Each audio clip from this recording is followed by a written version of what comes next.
Bonjour mes chers élèves. Aujourd'hui, nous allons entamer une nouvelle leçon concernant le théorème des valeurs intermédiaires. Ce théorème est très important. Il va nous permettre de résoudre des équations qui nous paraissent dans un premier temps impossibles, qu'on ne peut désigner avec précision leur solution. Alors, je vais d'abord vous donner la définition et ensuite, à l'aide d'un exercice, nous allons mieux comprendre cette notion de théorème des valeurs intermédiaires. La définition d'abord. F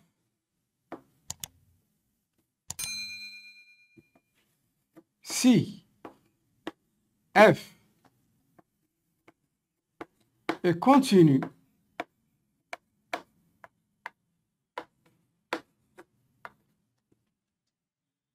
sur un intervalle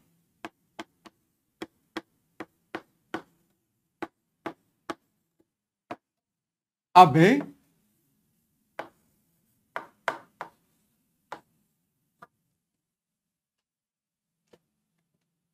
est tel que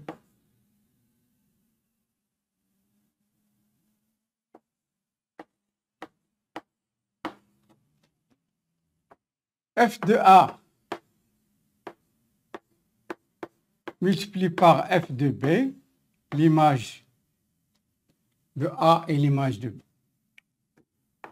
est strictement négatif. Alors,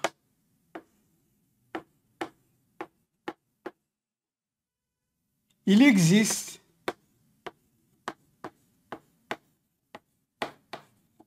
au moins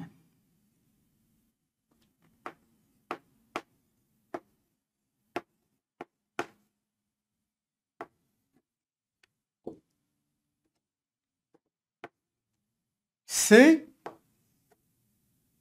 appartenant à l'intervalle AB tel que f de C est égal à 0. Voilà le théorème des valeurs intermédiaires. Normalement, on le note T, V, I par abréviation. Théorème des valeurs intermédiaires. Maintenant, nous allons passer à l'exercice. Avec l'exercice, vous allez mieux comprendre. Je lis l'exercice. Soit f, la fonction numérique définie sur l'intervalle 0,1 par f de x est égal à 4x au cube plus x moins 3. Montrez que l'équation f de x est égale à 0 admet une solution unique sur l'intervalle 0,1. Alors, vous voyez, admet une solution unique. Je vais faire plus de précision en faisant la correction. Alors, je vais voir les étapes. D'abord, je vais voir la continuité. Regardez ici, f est continu.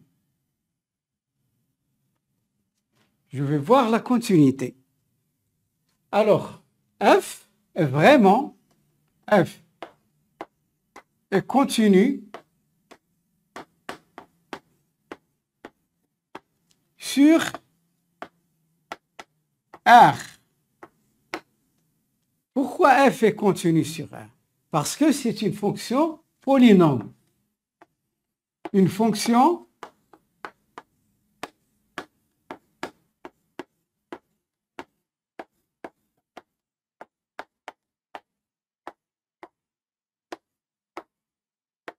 or, nous, on veut la continuité sur l'intervalle 0,1. Or, l'intervalle 0,1 est une partie de l'ensemble R. Donc, F est continu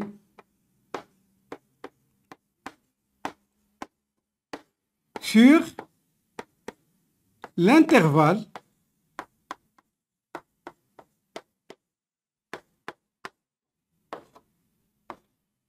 0,1. Voilà, la première étape. Maintenant, je vais voir ça. Je vais voir ce produit. Je le souligne bien. Je vais calculer ce produit. Calculant le produit F de A multiplié par F de B. F de A, c'est-à-dire A c'est 0 et B c'est 1. F de 0 multiplié par F de 1 égale. Alors vous voyez, F de x est égal à 4x au cube plus, donc F de 0. F de 0, 4 fois 0 au cube, c'est 0. 4 fois 0, c'est 0, plus 0. Donc, ça nous donne moins 3.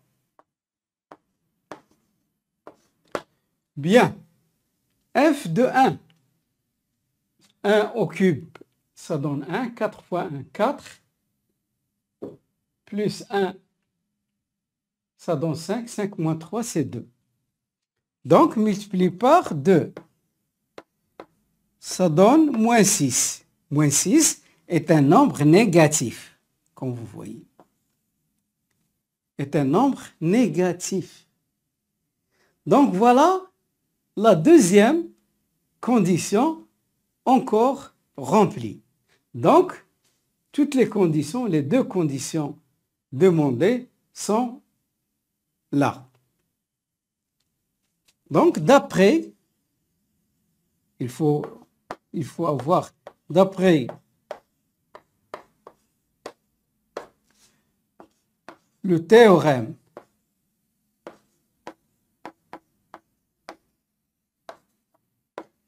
des valeurs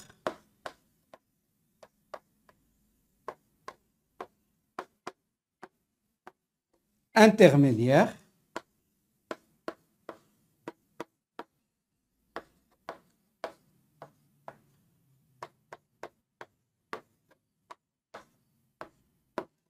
il existe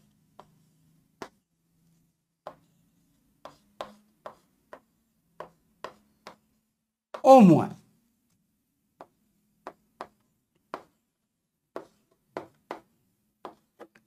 C appartenant à l'intervalle ouvert 0,1 tel que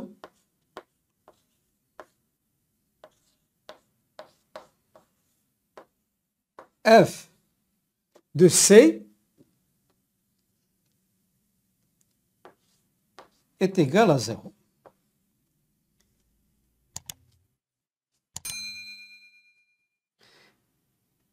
Mais remarquez très bien, le vocabulaire, il ne faut pas le négliger. Il existe une solution unique. Pourquoi ils ont dit unique? Moi, dans la définition, je n'ai pas parlé d'unique. J'ai dit il existe au moins. Qu'est-ce que ça veut dire au moins? Au moins, ça veut dire un ou plusieurs. Au plus, un ou aucun. Au moins, c'est-à-dire une solution ou plusieurs solutions.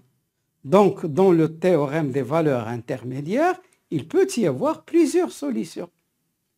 Mais comment répondre à cette question unique. Unique, il faut ajouter une autre condition. Alors, je vais l'écrire ici. La solution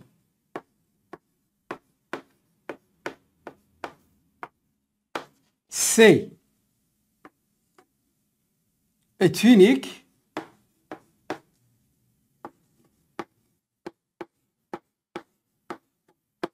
si et seulement si la fonction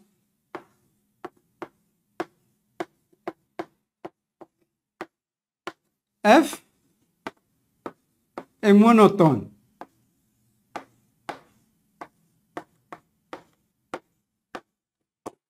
Quand je dis monotone, ça veut dire, la fonction f est strictement monotone.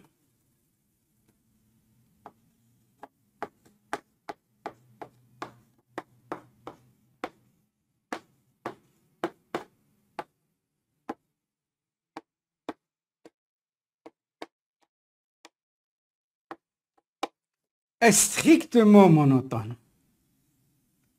Ça veut dire qu'elle est strictement croissante ou strictement décroissante. Bien. Alors, je vais appliquer une solution unique. Donc, je vais voir la monotonie. Monotonie.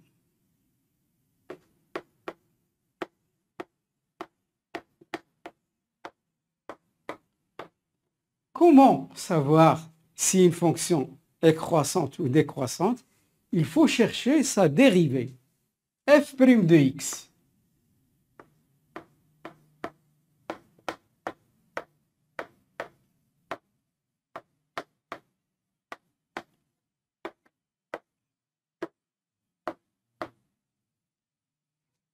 Quatre fois 3x au carré plus 1.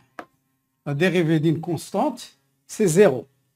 Donc, ça me donne 12x au carré plus 1. f' de x.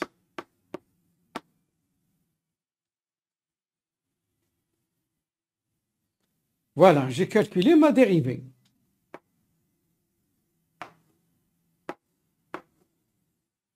Je vais voir, est-ce qu'elle est strictement croissante? On a, quel que soit x, appartenant à l'intervalle 0,1,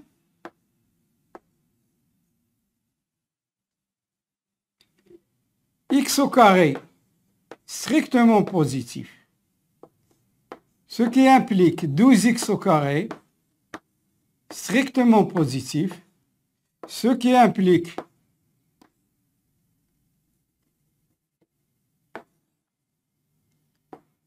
x au carré plus 1 supérieur à 1, ça veut dire 12x au carré plus 1, ce qui implique f' de x strictement positif. Donc, puisque f est alors strictement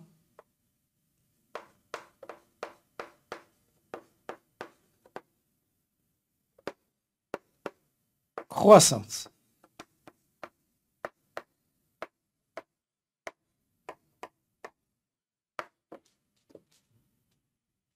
Voilà. Première condition. Deuxième condition. Ça nous donne une solution. Au moins une solution. La monotonie. Puisque notre fonction est strictement croissante, donc la solution est unique. Par conséquent,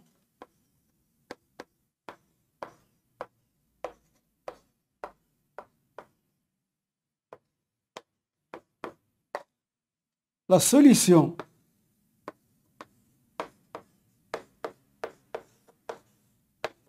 C est unique.